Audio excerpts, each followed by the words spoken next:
Yo, what up? How's it going? And welcome back for another video. In today's video, I will be showing you guys my personal strategy for improvement in TFT. Not just set 6, this is just how I do it all the time. Now, this is a sister video with my how to climb strategy or my performance strategy.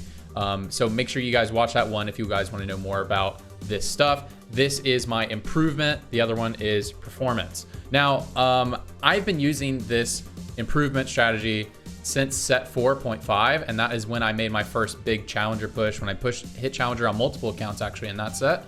And then I still use that strategy, the same exact strategy, in set 6 to climb to challenger again.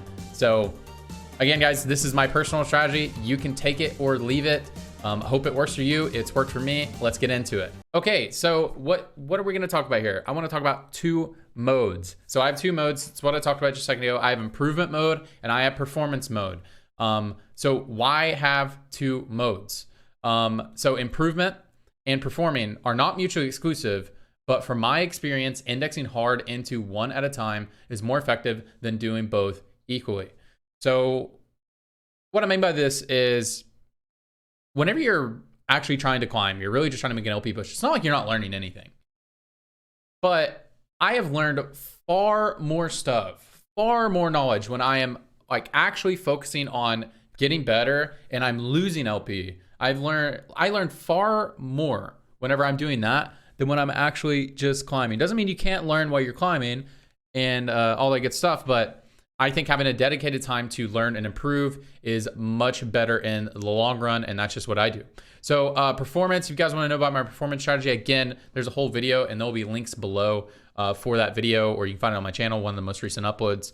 I have a standalone video on this topic, of course, but the overview is I like to specialize in an area. I get good at everything. I get better at fundamentals, but I specialize in a particular play style or a particular set of builds, like the AD tree, the AP tree, before I want to make a big LP push. I learn how to play everything before I make a big LP push, but I put more energy into a specific area to have a climbing strategy. You know what I'm saying? Cool. The other thing I do is I justify all my decisions. So all the important decisions in the game, like when you level, when you're going to invest a lot of gold, when you're going to roll down, make sure that you have a very specific reason in mind.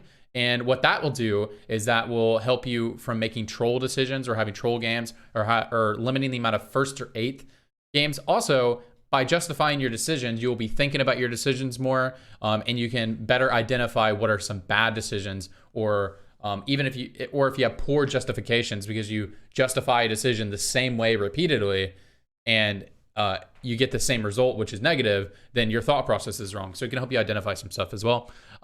Don't play tilted. So anytime I get tilted, I need to take a break. I've lost more LP playing tilted than I've ever lost by not being skilled enough for that ELO. So yeah, anyways, I have a whole thing about how I detilt in the other video.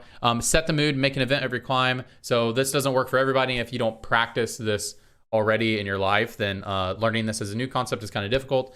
But in general, I like to, and this psychologically should work for everybody, but you gotta kind of have to believe in it to make it work. But you set the mood by having a particular area or a particular, trigger that puts you into the zone, kind of similar to how people don't put TVs. Some people won't have TVs in their bedroom because they want their bedroom to be the place that they sleep.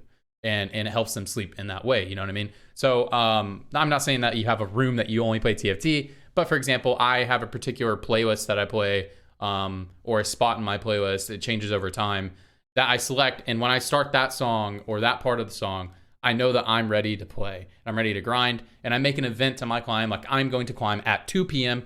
today. And so at 2 p.m. I'm playing TFT and I'm grinding, you know what I mean? So I make an event of it. All right, anyways, that's enough of that. So watch more than you play. This is my strategy. Watch more than you play. Why? Okay. Does anybody just show up ready to play when they're trying to get better at something? Like, when Goku shows up to a fight, has he not just been training for like 6 months before doing that?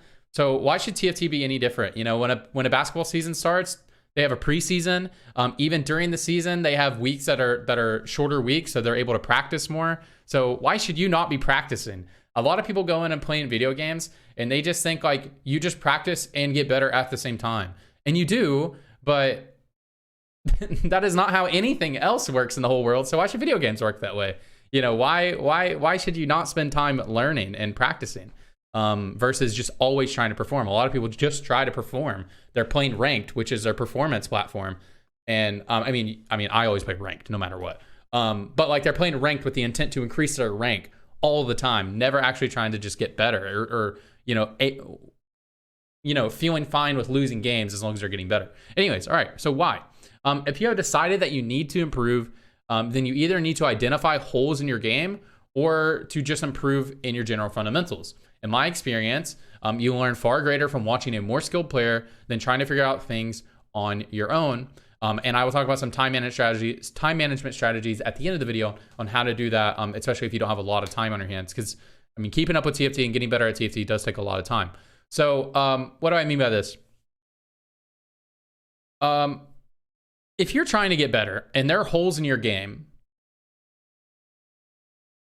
why don't you just watch somebody else who doesn't have those holes in their game? You know what I mean? Like, why are you going to try to like reinvent the wheel? Why are you going to try to find like this new grand strategy on your own? Like, what is the point when you can watch someone who has spent more time playing the game, who spends more time trying to learn new concepts, trying to learn all the comps? Why don't you just watch them? Because they will play test for you. You know what I mean? So, yeah, why are you trying to find the holes in your own game when it's so much easier when you can just watch someone who does things much better than you? Even if you're not skilled enough or know enough about the game to identify why it's better, at least seeing things that they do differently will start to make you think about the process and will start you on your journey to like mastering a concept or learning something better. So it's just so much better by watching a better player than you. So benefits of watching: higher skilled players learn quicker. So when there's a new patch coming out, in general, I mean, not all players, but in general, you know, a better player will learn the patch quicker than you. They have more experience. They are going to probably play more than you. You know what I mean? So you can just learn a little bit more from them. No stress of the match. I think this is a really big one. Like nothing to do with the player like being better at the specific concept you want to be at. Just not having the stress of the match can help you better just focus on the actual fundamentals of the game. Focus on like, okay, why is he econ in here? Why is he pushing levels? Why is he rolling down on 6? You know, a lot of people don't understand why people roll on 6 sometimes, you know. That's something that you can just focus on that instead of having to be stressed about your own HP or your own position in the match. You can ask questions. This is especially effective when you watch smaller streamers. Smaller streamers that are just as good players and can be very good educators. For example, I run a very small stream. My ISP is giving me some trouble at the moment, so I haven't been streaming as much. But when I used to stream every single day, I have like 10 to 15 viewers. I'm answering every single question. I'm a very good educator, very good communicator. And so, yeah, so you don't have to watch the top players, especially if you watch, or the most popular players, I mean, but especially if you watch like lower ranked streamers in terms of their ranking on Twitch or YouTube. You can just ask them questions directly. That's not to say you can't ask the bigger streamers questions, but you can just guarantee that you can just ask them questions directly. It is such a free way to farm some knowledge.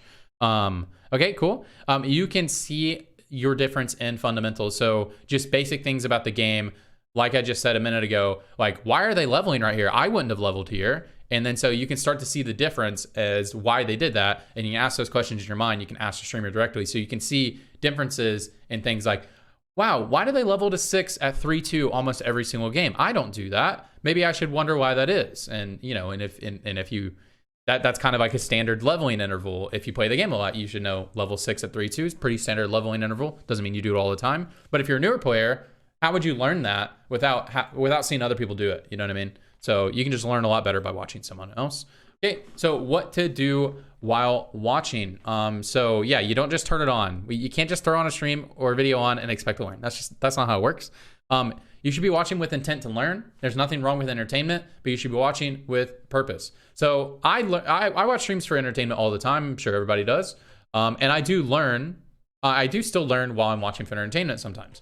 But I learn far greater if I come into a stream with a specific thing I want to learn about and a very specific purpose for why I'm watching that stream. So come into watching a watching session with specific concepts you want to improve on. Like, I want to know how to navigate stage 3. So I'm going to watch Robin songs right now, to watch his stage 3, and I want to learn what he does on stage 3. It doesn't mean you can't learn other things, but come in with a very specific concept or something that you're trying to get better at. I found just having a purpose and having more focus tends to lead to greater results than just coming in with no game plan and just generalizing, improving.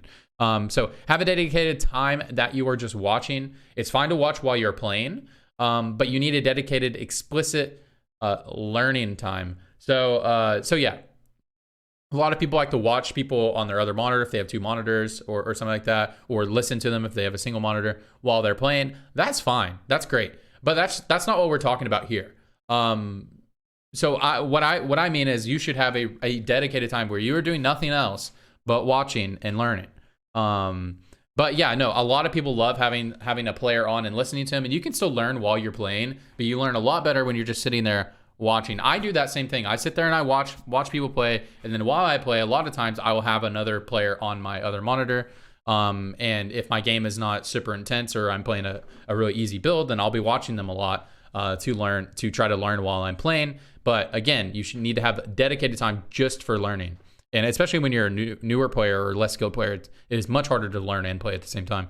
So have multiple sources, multiple people that you learn from. So learning from a single player / creator and just copying them is a fantastic strategy to a point. So when you're a very new player, or you just like have in mind, I want to get to master. That's all I want to do is get to master. Well, a very great strategy at that. And that's all you want. You don't care about how you get there. You don't care about anything. A very great strategy is just pick a player that you like watching, you like their play style, and just copy everything they do to the T. Everything they do. That is a great strategy for initially learning and making an initial climb. And especially if you just have in mind, I want to hit X rank. I don't care about anything else. I just want to be master. Okay, that is a great way to learn. But at some point, you should diversify to learn different concepts to eventually have your own play style. I found it is much more fun to have your own play style, as well as much as you want to be like this player, you are never going to play exactly like them. You know what I mean? And so eventually you'll need to develop your own play style. It's fine if your play style is extremely similar to another player. It doesn't have to be unique, but it should be your own and should go by your strengths and weaknesses. Even if you like playing like this player, you might be way better at playing this particular style. Like I personally, I like forcing comps like a lot. Like I think it's fun, but I suck at it. I'm so bad at it. I don't even like playing flex that much. I do like playing flex, but I'm so much better at playing flex. So I end up having to play flex a lot. Even though I would love to be much better at forcing, and it's something I work on every single set. Every single set I try to get better at forcing. Because there are tons of metas where forcing, especially beginning of sets. That's why I'm so bad at the beginning of sets. I can't force. I'm so much better at playing flex. But as much as I want to be a force player, I'm just so much better as a flex player. But I will continue to learn that because that is a big hole in my game. But anyways. Okay, so yeah, so at some point you need to diversify to learn different concepts, eventually have your own playstyle. For example, Milk and Socks are extremely different players. So there's not one way to play the game. That's not this, like Milk is typically a very force heavy player and Socks is a very flex heavy player. It doesn't mean Milk can't play flex and Socks can't play force. They both can, but they both more specialize in these areas. They're both top players with extremely different playstyles. So yeah, you can get there your own way, but I mean, you have to have good fundamentals, but you can get there kind of your own way. You know what I mean? You can get to the top your own way, but these players do it. Learning from a single player can eventually be limiting as you will pick up their bad habits and their viewpoint, and your viewpoint of the game will be skewed to a particular play style. Also, just another note is that I found this is really bad for tilting as well. If your favorite player is tilted, then you're going to be tilted because like I have played so many patches or seen so many patches where I'm watching a particular player, or maybe it's me, and that player is so upset and they are losing all their LP and they are just like, man, screw Mort Dog, screw this set, screw this, blah, blah, blah. And then you go watch someone else and they're playing entirely differently and they're having a fantastic time. This is the greatest patch ever made. So I also found it helps a lot with tilting and yeah, and you pick up bad habits. So if that player who's upset obviously is not playing the game, not playing the patch, how the patch is intended to be played, or like the meta is intended, right? And maybe that's why they're upset. They don't want to play this degen style. Maybe it's a degen meta or something. But you can get so skewed that the game is unplayable when the game is in fact extremely playable. It's just unplayable if you play that particular playstyle. So there are tons of different playstyles in TFT. So I found it to be very limiting to only learn from one person. Okay. So some time management. So this is going to be a 2-slider. So some time management strategies. I said I would talk about this. As I said, TFT takes a long time to get good at. So how long, this is just a general thing. How long should I be improving before I do a climb session? So before you want to like explicitly make like, I want to gain 200 LP, as long as it takes based off a field. So generally what I do is, while I'm learning, I'm also playing, which I'll talk about that in a second. But as I'm learning, I'm playing. And once I feel like I can reliably beat my opponents, like I feel like I could top 4 pretty much every game, that's when I just start to try to make a big LP push. I broke Dong before Dong a climb session. But as long as it takes based off a field, so yeah. And especially if I'm winning games while I'm just like I'm winning majority of my games while I'm explicitly just trying to get better at certain concepts, then I know that I'm much better than my LP suggests.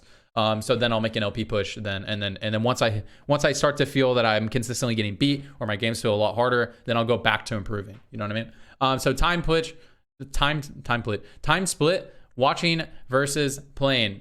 When just starting my training arc, I start with about a 70-30 split between watching and playing respectively.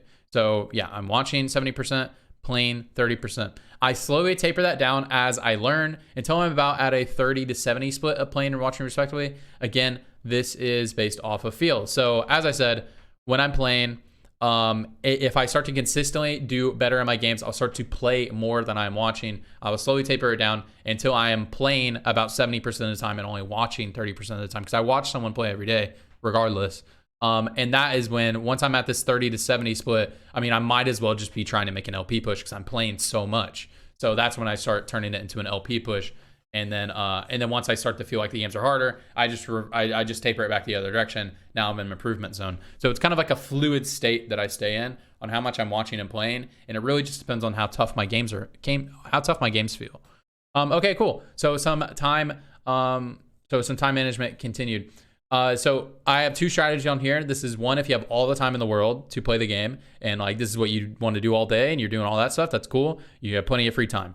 Maybe you work from home, all that good stuff. And then I have a second option talking about weekend warriors. So people have a full-time job, or you're a full-time student and maybe you only have 2 days a week that you can really grind, or maybe you just grind on evenings, something like that. I would talk a little bit about a time management strategy on how I think that you should implement that in that situation. But all right, if you have all the time in the world like me, you know, you have all the time to play TFT, all that good stuff. When I am really grinding, this is just how many hours that I spend on the game whenever I'm really grinding. I spend 3 to 4 hours, you know, it's like 2 to 4 hours, but on average about 3 hours watching someone in the morning, improving on some concepts and learning meta. So I'll come in with a specific concept I want to get better at, or maybe it's a new patch and I'd rather just watch someone play the meta than risk my own LP. So I can just learn the meta by watching someone who I think is either more skilled than me or as skilled as me play. I can learn it through them. Then I play for 2 hours or so, applying my learnings from the morning. So the things that I try to improve upon in the morning, I try to implement them. So this is the implementation stage. And then I finish out my day with watching another 3 hours or so in the evening, reflecting on the day and planning for what to learn next. So yeah, in this session, we're thinking about, did we actually learn the things that we wanted to learn today? How well did we apply them? Do I need to spend more time learning them right now? And then plan what's for the next day. Does the next day need to be spent also on this? Or are we moving on to kind of a different concept? Did I identify a new hole in my game today? And I can spend some time learning it tomorrow, because there's always something in your game that you can improve on. So that's what that time is spent for. And so yeah, if you have all the time in the world, that is it. That is what I do every day. Every day when I'm grinding. I don't do this every single day, but when I'm grinding every day, this is what I do. Cool. Weekend warriors. So yeah, again, if you don't have much time, you need to do all of your learning up front. You're still doing the like learning versus performing, but you kind of do it differently, and you kind of It's different. It's a different system. I've had to do this before whenever I had a full-time job and I was doing this. So example, you're off of school on the weekends, like you're just a student. Spend and you want to grind on the weekends, like you want to get better at TFT. So I would spend all Friday evening just learning the meta and growing on some concepts. So that would be spending 100% of your time watching. Then you play as much as you can on Saturday. If you have, this is assuming, I'm just assuming you have this 3-day spread that you have days off, but you can do this, tailor this to your life, however it is. You know what I mean? Then play as much as you can on Saturday. So that'll be 100% playing.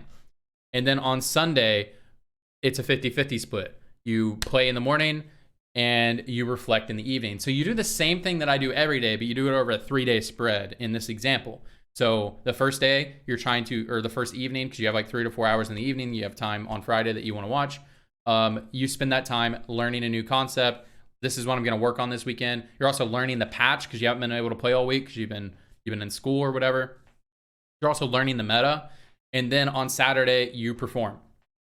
So on Saturday, you try to perform. Doesn't mean you need to gain LP. This is not, we're in performance mode, but you're just gonna perform all day, trying to utilize the concepts in the meta that you learned the day before. Maybe you gain some LP, maybe you don't. And then on Sunday morning, you do the same thing, hopefully a little bit better than you were doing on Saturday because you've had time to practice. And then in the evening, you do the same thing we did before. You reflect, did I actually learn these concepts this weekend? Do I need to spend more time on this? And then you can plan for the next grind session, the next time that you have to grind. So if it's only weekend, so you're gonna try to make a game plan. All right, next Friday, I'm gonna try to learn these things and learn the meta. And yeah, and that could change from now to then because something crazy could happen in the patch or something. But in general, that's how I plan it, and that's how I do it. Again, you know, not everybody who can only play this game, like, you know, part-time. It sounds weird saying play this game part-time. You know, they don't have all the time in the world. You know, your situation isn't exactly going to be, I have Friday, Saturday, and Sunday that I can play. But just tailor it to however your life makes sense. But the point I'm trying to make here is you can do this. You can use this strategy to get better at TFT without having all the time in the world. I did it as like a weekend warrior type player. And in the early sets, like set 1, set 2, set 3. And then I was able to hit challenge. I know it said at the beginning of the video, I utilized this to hit challenger in set 4.5. That is when I hit challenger, but I was playing full time. You know what I'm saying? Before when I was playing part time, it's not like I was bad. I was Grandmaster. I was Grandmaster in set 3. So I'm sure a lot of you would love to be Grandmaster. I know not everyone's goal is to be challenger. So you can hit very high goals with only being able to play part time. And I know people who play part time who are challenger. And, you know, they're beasts. I don't know how they do it, but they're good. I could not do that. Anyways, guys, I have the last thing, my personal recommendation list. So if you guys don't want to watch my video, or, you know, if you get tired of my videos, I mean, explaining how to play, and again, I don't stream a whole lot at the moment because my internet is just, it's just not happening. My ISP is just not allowing me to do it. I pay for the best internet. It's just, you know, you guys know the deal. Anyways, here are some players lists. Again, I'm generalizing when I put them in the categories of flex players. All of these flex players could also be force players. They can play force, and all of these forcers can also play flex. So don't get upset if your favorite player, I put them in a box that you don't like them to be in. Anyways, this is my personal rec list. There are way more players than this, but these are the players that I would personally watch to learn from, or I have in the past. Mishmat Socks, very good flex player, makes a lot of educational YouTube videos as well. I think his videos are a little bit more advanced, a little bit more for higher end play than mine are.